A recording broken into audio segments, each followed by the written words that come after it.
क्या सर क्या कुछ कहना चाहेंगे भर्ती घोटाले को लेकर? पहले भी जो है आकम सिंह जैसे लोग सामने आए और देखिए, मैं सोचता हूँ ये आज उत्तराखंड के लोगों का, नौजवानों का विश्वास इस लोक सेवा आयोग पे खत्म हो गया है। बहुत इज्जत थी जब कोई अधिकारी कहता था मैं पीसीएस अधिकारी हूँ, मैं आईएएस हूँ, मैं डीएसपी कमीशन से आया हूँ, तो लोग सोचते थे कि इसके अंदर योग्यता है। आज लोगों का विश्वास खत्म हो गया। आज लोगों का भरोसा ये खत्म हो गया कि आज हम कोई एग्जाम देते हैं, 3 दिन बाद वो खत्म हो जाएगा। 5, 7, 10 हजार रुपये जो है उसको आने जाने में, एग्जाम देने में उसका खर्च होता है। एक गरीब के लिए 5-10 हजार रुपये बहुत ज्यादा है। और जब दोबारा वो एग्जाम की तैयारी करता है तो उसका वो मनोबल आज उतरता है। कोई उन्होंने थोड़ी रेल दुर्घटना कराई थी, लेकिन उन्होंने कहा कि नहीं, मैं जिम्मेदार हूं इसके लिए, जो है मैं इस रेल दुर्घटना को नहीं रोक पाया। तो सही मायने में इसके लिए सरकार जिम्मेदार है। कोई सरकार हो, मैं देखिए किसी एक सरकार के लिए नहीं कह रहा हूं, लेकिन इसके लिए आखिर जनता मुख्यमंत्री बनाती है, जनता मंत्री बनाती है, सरकार बनाती है। क्यों बनाती है? कि हम अब प्रदेश के लोगों के लिए अच्छा कानून बनाए, जो गलत तरीका अपना रहे हैं उनको रोकें।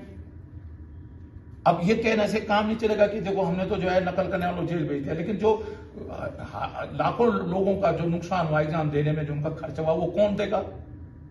बार बार तुम उनसे एग्जाम कराओगे, फिर वो उनका खर्चा कराते, उसको कौन लौटाएगा? इससे काम नहीं चलता कि हमने देखो साहब हमारी पारदर्शी सरकार, हमने जेल भेज दिया। अरे तुम्हारे उसमें नकल हो क्यों रही है? सरकार का डर खत्म हो गया है।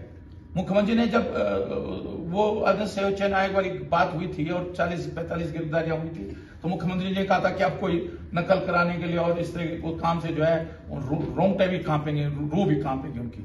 ऐसे रूह कांप रही है कि जिस मैंने तो ये लोक सेवा आयोग पर पहले ही उंगली जब चयन आयोग पर मैंने प्रेस के माध्यम से कह दिया था कि लोक सेवा आयोग की भी जिस दिन जांच होगी, वो लोक सेवा आयोग में भी गड़बड़ियां मिलेगी। दोबारा वैसे आश्वासन दिया है मुख्यमंत्री? नहीं, अब देखिए, इस लोक सेवा का अध्यक्ष मुख्यमंत्री बनाता ना, सदस्यों का नॉमिनेशन मुख्यमंत्री करता है ना, बस सरकार करती है। तो आप ऐसे लोगों को क्यों, इसका मतलब आप ऐसे लोगों को भेज रहे हो, अयोग्य लोगों को। जब आप लोक सेवा आयोग का मेंबर बनाओगे तो उनकी पकड़ ही नहीं होगी, उनको नॉलेज ही नहीं है। और ये दुर्भाग्यपूर्ण है। और इससे एक आज मैं बता रहा हूं, इतना वातावरण, निराशा का वातावरण नौजवानों में है। और कब तक लड़ते रहेंगे लोग? भाई लोग, जिन बच्चों को एग्जाम की तैयारी करनी थी, वो क्या सड़कों में नारे लगाते रहेंगे क्या? आप सबको नेता बना रहे हो। आपने जो है डीएम बनाना था, किसी को एसडीएम बनाना था, सबको नेता कितने बनेंगे? अब एमएलए तो एक ही बनेगा, नगर पालिका क्षेत्र में एक ही बनेगा।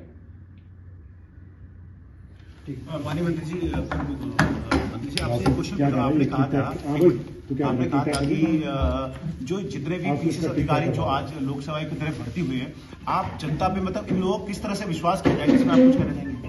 बिल्कुल, मैं तो ये कह रहा हूं कि ये निश्चित रूप से अब किसी पे भरोसा नहीं।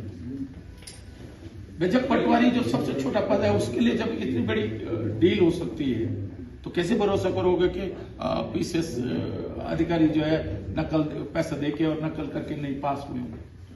और आप सोचो ना कि आज जो लोक सेवाएं की जो साख थी, उसमें बट्टा लग गया है। वहां जितने कर्मचारी काम करते हैं वो सब सरकार के द्वारा नामित होते हैं, फाइनेंस अफसर सरकार का होता है।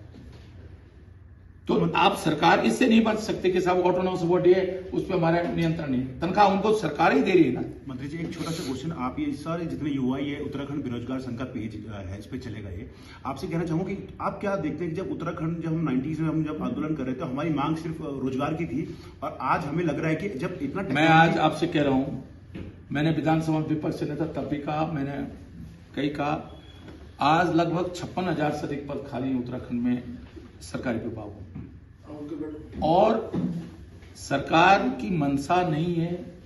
और ये सरकार, देखिए, मुख्यमंत्री मंत्री चाहते भी है, लेकिन यहां उत्तराखंड में ब्यूरोक्रेसी इतनी जबरदस्त हावी है कि वो करने ही नहीं दे रहे काम। और उत्तराखंड की ब्यूरोक्रेसी ने आज उत्तराखंड को दीमक की तरह चाट दिया। और इसलिए मैं आज आपसे कह रहा हूं कि इससे उत्तराखंड का नौजवान में निराशा है। अभी उत्तराखंड नौजवान में निराशा नहीं, माँ बाप में भी निराशा है। भाई अगर आज हमारा बेटा, आज हमारा भाई अगर बेरोजगार है, दुखी है, आज स्थिति आ गई कि उत्तराखंड में नौजवान आत्महत्या करने के लिए बाध्य हो गए। बिल्कुल सही बात। उसकी उम्र निकल रही है। अब माना जिसकी